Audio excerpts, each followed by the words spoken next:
উচ্চ মাধ্যমিক 2026 স্টুডেন্টদের জন্য আজকের এই ভিডিওটা খুবই গুরুত্বপূর্ণ। এখানে তোমাদের মধ্যে অনেকেরই অনেক টাইপের কোয়েরিজ রয়েছে।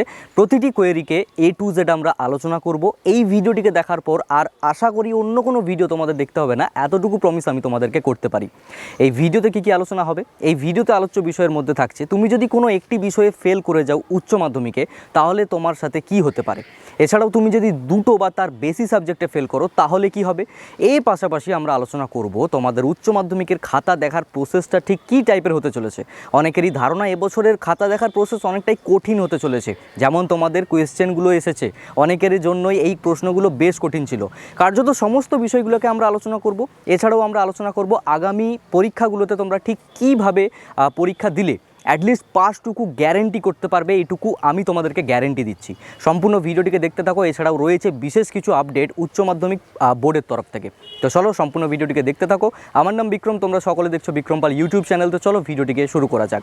আচ্ছা, ভিডিও শুরুতেই একটি কথা বলবো, যারা এখনও পর্যন্ত চ্যানেলটিকেই সাবস্ক্রাইব করোনি, সাবস্ক্রাইব করে নোটিফিকেশন বেলটিতে অল দাবিয়ে দাও এই টাইপের সর্বপ্রথম নোটিফিকেশন পেতে হলে। এছাড়াও আমাদের চ্যানেলে 50,000 সাবস্ক্রাইবার্স কমপ্লিটের জন্য একটি গিভঅ্যাওয়ে চলছে এবং সেই গিভঅ্যাওয়ের ভিডিও লিঙ্কটি তোমরা ডিসক্রিপশনে পাবে বা আই বাটনে কোথাও না কোথাও পেয়ে যাবে, গিয়ে পার্টিসিপেট করতে পারো। দামি দামি ল্যাপটপ এবং মোবাইল ফোন দেওয়ার সুযোগ রয়েছে। এইবারে বিষয়টি হচ্ছে, প্রথমত যেটা তোমাদের মোস্ট অফ দ্য স্টুডেন্টের একটি বড় ভুল হচ্ছে, সেই ভুলটাই প্রথমে আমি তোমাদেরকে বলে দিচ্ছি। সেটি হলো, অনেকেই তোমরা আমাকে জিজ্ঞেস করছো যে দাদা আমি কোয়েশ্চেন পেপারের হুবহু কোয়েশ্চেন 2 দিয়ে চলে এসেছি, আমি আশা করছি আমি পাস করে যাবো। প্রথমত একটি সিচুয়েশন আমি তোমাদেরকে দিচ্ছি। ধরে নাও তুমি একজন এক্সামিনেশন চেকার রয়েছো, তো সেই জায়গাতে তুমি যদি তোমার খাতাকে চেক করতে যাও, তুমি কি তোমাকে নাম্বার দেবে? অর্থাৎ তুমি যেই প্রশ্নগুলোকে শুধু 2 এসেছো, তুমি কি নিজেকে নাম্বার দিতে পারবে? আশা করি উত্তরটা না হবে। তো সেক্ষেত্রে বলতে পারি, যারা শুধুমাত্র কোয়েশ্চেন পেপার 2 আসো তাদেরকে বলে রাখতে পারি, আমি এতটুকু অ্যাসিওর করতে পারি না তোমরা পাস করবে না। ঠিক আছে, শুধুমাত্র কোয়েশ্চেন পেপার লিখে আসলে কখনো কেউ পাস করতে পারে না, এবং মিথ্যে আশ্বাস দেওয়া আমার কাজ না। যেটা অনেস্ট কথা, যেটা ট্রুথ, সেটাই তোমাদের সাথে আমি শেয়ার করে থাকি। যারা আমাকে আগের থেকে ফলো করে এসেছো তারা সকলেই কিন্তু এই বিষয়টাকে নিয়ে জানো। এইবারে আমি তোমাদেরকে বলবো যে তোমাদের মধ্যে ধরে নাও তুমি পার্টিকুলার কোনো একটা সাবজেক্টে ফেল করছো, সেটা সায়েন্সের সাবজেক্ট হোক, আর্টস হোক, কমার্স হোক, ভোকেশনাল, যে কোনো টাইপের স্ট্রিম হোক না কেন, ধরে নাও তুমি একটি সাবজেক্টে ফেল করছো। এখন আমি তোমাদেরকে একটা প্রশ্ন করব, তোমার অপশনাল সাবজেক্ট রয়েছে কি না। অর্থাৎ তোমার যদি টোটাল 6টা সাবজেক্ট থাকে এবং বাংলা ইংরেজিকে বাদে যদি তোমার 4টে সাবজেক্ট থাকে, সেই জায়গাতে তুমি যদি একটা সাবজেক্টে ফেল করো তাহলে কোনো অসুবিধা হবে না।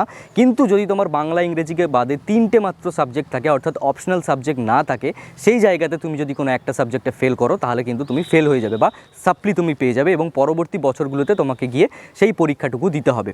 আচ্ছা, অনেকের মনে একটা কোয়েশ্চেন রয়েছে, দাদা যদি আমি একটা সাবজেক্টে ফেল করি অর্থাৎ সাপ্লি পাই, তো সেই জায়গাতে আমাকে পরবর্তী বছরে গিয়ে কি গোটা এইচএস আবার দিতে হবে, নাকি শুধুমাত্র ওই সাবজেক্টটুকু তোমাকে পরীক্ষা দিতে হবে? তো সেক্ষেত্রে ক্লিয়ারেন্স দিই, তোমরা শুধুমাত্র সেই সাবজেক্টটুকুর পরীক্ষা দেবে, গোটা এইচএস তোমাদেরকে দিতে হবে না। ঠিক আছে, আশা করি এই বিষয়টা ক্লিয়ার। এইবারে ধরে নাও যে তুমি তোমার 6টা সাবজেক্ট রয়েছে এবং 2টো বা তার বেশি সাবজেক্টে তুমি যদি ফেল করে যাও, তাহলে তোমার সাথে কি হতে পারে। দেখো, বাংলা ইংরেজি বাদে যদি 4টে সাবজেক্ট থাকে এবং সেই জায়গাতে 2টো বা 3টে সাবজেক্টে যদি তুমি ফেল করে যাও, তো সেক্ষেত্রে তুমি ফেল করে যাচ্ছ এবং পরবর্তী বছরে গিয়ে তোমাকে সেই সকল সাবজেক্টগুলোতে পরীক্ষা দিতে হবে। ঠিক আছে, একটা মাত্র সাবজেক্টেই তুমি ফেল করলে তুমি এইচএস পাস বলে গণ্য হবে, যখন তোমার 6টা সাবজেক্ট থাকছে।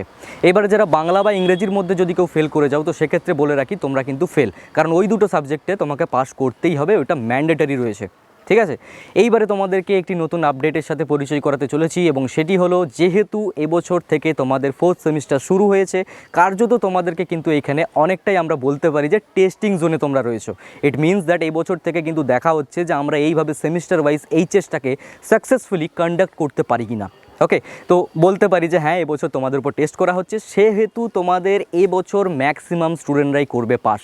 ঠিক আছে, এবছর তোমরা ম্যাক্সিমাম স্টুডেন্টরাই পাস করবে, বিশাল পরিমাণে স্টুডেন্টরা কিন্তু পাস করবে। হ্যাঁ, এবার যারা শুধুমাত্র সাদা খাতা জমা করছে, শুধুমাত্র কোয়েশ্চেন 2 চলে এসেছে, ডেফিনেটলি তোমরা ফেল করবে। আমার কথা মিলিয়ে নিতে পারো তোমরা পরবর্তী সময়ে রেজাল্টেতে।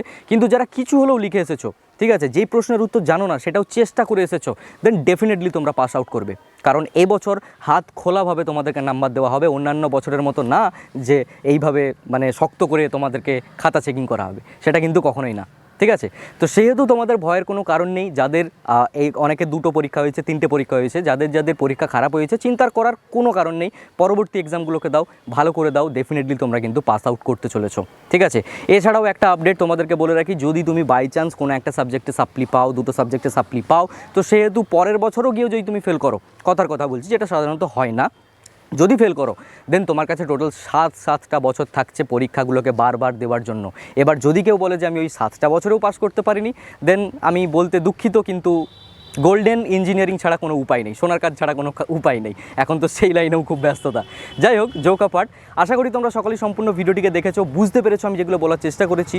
শেষে একটা কথাই বলবো, প্রিপারেশন নিতে থাকো, ভালো করে পরীক্ষা দিতে থাকো, আশা করি তোমরা সকলেই পাস করবে। Thank you so much to all of you. আজকের এই ভিডিওটা এই পর্যন্তই। সকলেই ভালো থেকো, সুস্থ থেকো, চ্যানেলটিকে সাবস্ক্রাইব করে নোটিফিকেশন বেলটিতে অল দাবিয়ে দাও এই টাইপের নোটিফিকেশন সর্বপ্রথম পেতে হলে। আর গিভঅ্যাওয়েতে যারা পার্টিসিপেট করোনি, করে নাও, ডেসক্রিপশনে লিঙ্ক আছে। Thank you so much to all of you. By.